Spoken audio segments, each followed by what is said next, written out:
ഒരു കുഞ്ഞ് തന്റെ അപ്പനെ അനുകരിക്കുന്നത് നിങ്ങൾ കണ്ടിട്ടുണ്ടോ? അപ്പൻ ചെരുപ്പ് ധരിക്കുമ്പോൾ മകനും അതേ ചെരുപ്പ് ധരിക്കണം.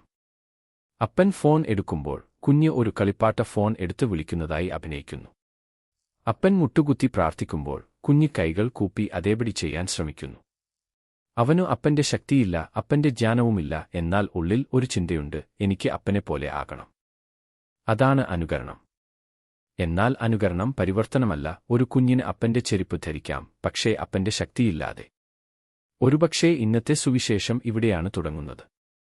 പത്രോസ് യേശു വെള്ളത്തിന്മേൽ നടക്കുന്നത് കാണുന്നു. അവൻ പറയുന്നു, കർത്താവേ, അങ്ങയാണെങ്കിൽ എന്നെയും വെള്ളത്തിന്മേൽ അങ്ങയുടെ അടുക്കൽ വരാൻ കൽപ്പിക്കണമേ. യേശു പറയുന്നു, വരൂ. പത്രോസ് വള്ളത്തിൽ നിന്ന് ഇറങ്ങുന്നു. കടലിനെ അറിയാവുന്ന ഒരു മുക്കുവൻ ഇപ്പോൾ മനുഷ്യശക്തിക്ക് സാധിക്കാത്തത് ചെയ്യുന്നു. എന്നാൽ പത്രോസ് നടക്കുന്നത് അവൻ കടലിനേക്കാൾ ശക്തനായതുകൊണ്ടല്ല, അവൻ യേശുവിനെ നോക്കിക്കൊണ്ടിരിക്കുന്നതുകൊണ്ടാണ്. അതാണ് അനുകരണവും വിശ്വാസവും തമ്മിലുള്ള വ്യത്യാസം. വിശ്വാസം യേശുവിനെ അനുകരിക്കലല്ല, വിശ്വാസം യേശുവിൽ ആശ്രയിക്കലാണ്. യേശു വെള്ളത്തിന്മേൽ നടക്കുന്നു, അതുകൊണ്ട് ഞാനും അനുകരിക്കും എന്നല്ല പത്രോസ് പറയുന്നത്. യേശു എന്നെ വിളിക്കുന്നു, അതുകൊണ്ട് ഞാൻ ആശ്രയിക്കും എന്നാണ്. അതാണ് യേശു നമ്മിൽ നിന്ന് ആഗ്രഹിക്കുന്നത്.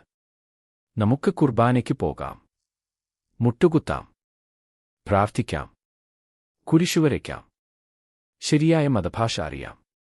എന്നാൽ ആഴമേറിയ ചോദ്യം ഇതാണ്, യേശു എന്നെ മാറ്റിയോ?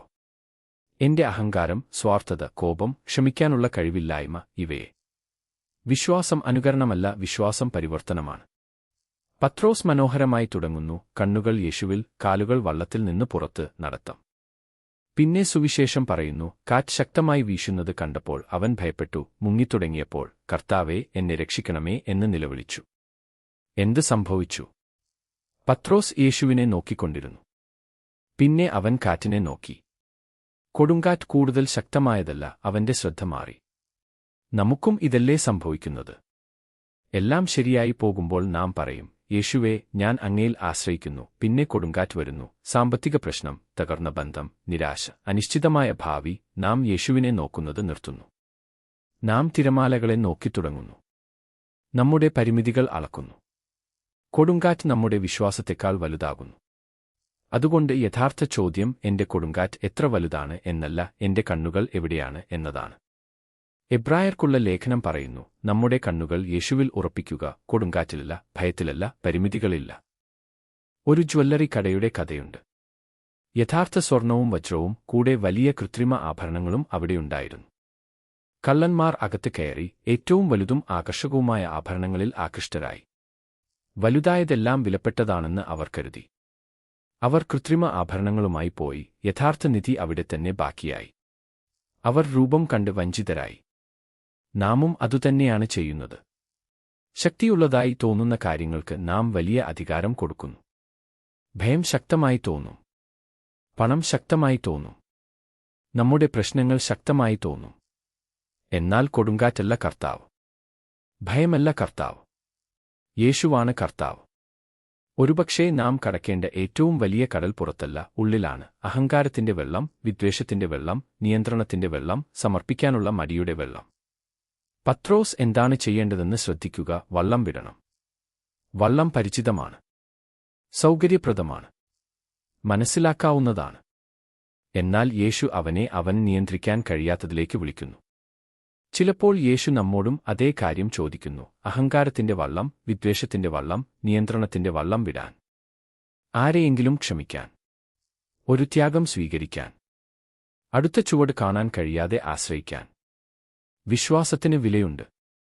പത്രോസ് വള്ളം വിട്ടത് വെള്ളത്തെക്കുറിച്ച് ഉറപ്പുള്ളതുകൊണ്ടല്ല, യേശുവിനെക്കുറിച്ച് ഉറപ്പുള്ളതുകൊണ്ടാണ്. പിന്നെ പത്രോസ് മുങ്ങിത്തുടങ്ങുന്നു. എന്നാൽ അവൻ എന്താണ് ചെയ്യുന്നതെന്ന് ശ്രദ്ധിക്കുക. എനിക്ക് ഇത് കൈകാര്യം ചെയ്യാം എന്ന് അവൻ നടിക്കുന്നില്ല. അവൻ നിലവിളിക്കുന്നു, കർത്താവേ, എന്നെ രക്ഷിക്കണമേ. മത്തായി പറയുന്നു, ഉടനെ യേശു കൈനീട്ടി അവനെ പിടിച്ചു. ഉടനെ. പത്രോസ് പൂർണ്ണനാകുന്നതുവരെ, അവന്റെ ഭയം മാറുന്നതുവരെ യേശു കാത്തിരിക്കുന്നില്ല, അവൻ കൈനീട്ടുന്നു. അതാണ് കൃപ. പത്രോസിന്റെ പരാജയം അവന്റെ കഥയുടെ അവസാനമല്ല, അത് അവൻ യേശുവിനെ കൂടുതൽ ആഴത്തിൽ പിടിക്കുന്ന നിമിഷമാകുന്നു. ഇന്ന് ആർക്കെങ്കിലും ഇത് കേൾക്കേണ്ടതുണ്ട്. നിങ്ങൾ വീണിരിക്കാം, ധൈര്യം നഷ്ടപ്പെട്ടിരിക്കാം, കണ്ണുകൾ യേശുവിൽ നിന്ന് മാറ്റിയിരിക്കാം. എന്നാൽ നിങ്ങളുടെ പരാജയം അവസാന അധ്യായമല്ല. നിങ്ങൾക്ക് ഇപ്പോഴും പ്രാർത്ഥിക്കാം, കർത്താവേ, എന്നെ രക്ഷിക്കണമേ. അവന്റെ കൈ ഇതിനകം നിങ്ങളിലേക്ക് നീണ്ടുകൊണ്ടിരിക്കുന്നു. വിശുദ്ധ അവിലായിലെ ത്രേസ്യായുടെ വാക്കുകൾ ഇത്ര ശക്തമായി തോന്നുന്നത് ഇതുകൊണ്ടാണ്. ഒന്നും നിന്നെ അസ്വസ്ഥമാക്കാതിരിക്കട്ടെ, ഒന്നും നിന്നെ ഭയപ്പെടുത്താതിരിക്കട്ടെ. എല്ലാം കടന്നുപോകും. ദൈവം ഒരിക്കലും മാറുന്നില്ല. നമ്മുടെ സാഹചര്യങ്ങൾ മാറുന്നു, നമ്മുടെ ശക്തി മാറുന്നു, മനുഷ്യർ മാറുന്നു. എന്നാൽ ദൈവം മാറുന്നില്ല. മാറുന്ന കാര്യങ്ങളിലാണ് നമ്മുടെ സുരക്ഷയെങ്കിൽ നാം എപ്പോഴും ഭയപ്പെടും. ദൈവത്തിലാണെങ്കിൽ എല്ലാം കുലുങ്ങുമ്പോഴും നമുക്ക് ഉറച്ചുനിൽക്കാം. ഒരു കാര്യം കൂടി ശ്രദ്ധിക്കുക. ശിഷ്യന്മാർ ആ വള്ളത്തിൽ ഉണ്ടായിരുന്നത് യേശുവിനെ ഉപേക്ഷിച്ചതുകൊണ്ടല്ല, യേശു തന്നെ അവരോട് പോകാൻ പറഞ്ഞതുകൊണ്ടാണ്. അവർ അനുസരണത്തിലായിരുന്നു, എന്നിട്ടും കൊടുങ്കാറ്റിൽ പെട്ടു. അതുകൊണ്ട് അനുസരണം ബുദ്ധിമുട്ടുകൾ ഇല്ലാതാക്കുന്നില്ല. ദൈവം ആഗ്രഹിക്കുന്ന അതേ സ്ഥലത്തായിരിക്കുമ്പോൾ തന്നെ നിങ്ങൾക്ക് കൊടുങ്കാറ്റിൽപ്പെടാം. കൊടുങ്കാറ്റിന്റെ സാന്നിധ്യം ദൈവത്തിന്റെ അസാന്നിധ്യമല്ല. ശിഷ്യന്മാർക്ക് യേശുവിനെ കാണാൻ കഴിഞ്ഞില്ല, എന്നാൽ യേശുവിന് അവരെ കാണാൻ കഴിഞ്ഞു. ഇന്ന് ആരെങ്കിലും അവിടെയായിരിക്കാം, പ്രാർത്ഥിച്ചുകൊണ്ട്, കാത്തിരുന്നുകൊണ്ട്, കർത്താവേ, അങ്ങ് എവിടെയാണ് എന്ന് ചോദിച്ചുകൊണ്ട്. ദൈവം പറയുന്നു, നിനക്ക് എന്നെ കാണാൻ കഴിയുന്നില്ല, പക്ഷേ ഞാൻ നിന്നെ കാണുന്നു. യേശു വള്ളത്തിൽ കയറിയപ്പോൾ മത്തായി പറയുന്നു, കാറ്റ് നിന്നു, അത് വിട്ടുപോകരുത്. യേശു പത്രോസിന്റെ ഉള്ളിലെ കൊടുങ്കാറ്റ് മാത്രമല്ല ശാന്തമാക്കുന്നത്, പുറത്തെ കൊടുങ്കാറ്റിന്മേലും അവന് അധികാരമുണ്ട്. ചിലപ്പോൾ ദൈവം സാഹചര്യം മാറ്റുന്നു, ചിലപ്പോൾ അതിനുള്ളിൽ നമ്മെ മാറ്റുന്നു. എന്തായാലും യേശുവാണ് കൊടുങ്കാറ്റിന്മേൽ കർത്താവ്. ശിഷ്യന്മാർ ആ വള്ളത്തിൽ ഒരുമിച്ചായിരുന്നു. പത്രോസ് മുങ്ങിത്തുടങ്ങിയപ്പോൾ അവൻ ഒറ്റയ്ക്ക് കൊടുങ്കാറ്റിനെ നേരിടേണ്ടി വന്നില്ല. അതാണ് സഭ. മുങ്ങുന്ന ഒരാളെ കരയിൽ നിന്ന് വിമർശിക്കാനല്ല നാം വിളിക്കപ്പെട്ടിരിക്കുന്നത്, കൈനീട്ടാനും പ്രാർത്ഥിക്കാനും പരസ്പരം ഓർമ്മിപ്പിക്കാനുമാണ്. കണ്ണുകൾ യേശുവിൽ വയ്ക്കുക. ചിലപ്പോൾ ദൈവം മറ്റൊരാളുടെ കൈ ഉപയോഗിച്ചാണ് നമ്മെ തന്റെ കൈ ഓർമ്മിപ്പിക്കുന്നത്. ഒരു നിമിഷം ആ കുഞ്ഞിലേക്ക് തിരിച്ചുപോകാം. അവൻ അപ്പനെ അനുകരിച്ചാണ് തുടങ്ങുന്നത്, അപ്പന്റെ ചെരുപ്പ് ധരിച്ച്, അപ്പന്റെ ചലനങ്ങൾ പകർത്തി.